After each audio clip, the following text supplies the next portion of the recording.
Start. Assalamu alaikum. Ana Rosina. Ana Bangladeshi. Ana Sowezo Asfi.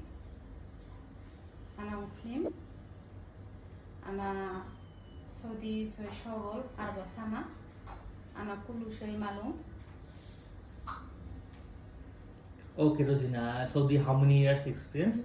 কয় বছর Rosie? Arba Sana. 8 বছর না। Okay, so what kinds of work you know? কি কাজ করেন?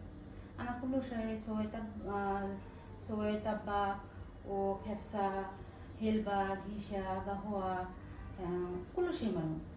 Cleaning, washing, ironing, cooking. Ewa Kulu Shoy Malum. Can you tell some Arabic food name? কয়টা আরবি খাবার নাম বলেন? Khefsa, Gisha, Gahwa, Helba, Kek, Khobus, Kulo Shoy Shoy, Alhamdulillah, Kulo Malum. You can look after baby, বাচ্চা দেখাশোনা করতে পারবেন? Alhamdulillah. Old people, look after old people. বা বুড়া বুড়ি দেখাশোনা করা? Malum, Kulo Shoy Malum. Car wash, gardening, মাফি মুশকিলা? La ma fi mushkila, wallah na ma fi mushkila. Car wash. And your contract is 2 years. Okay? Okay. চুক্তি 2 বছর. Before 2 years you cannot come. It means Go. sana. It means sana. Yeah. Okay. Thank you.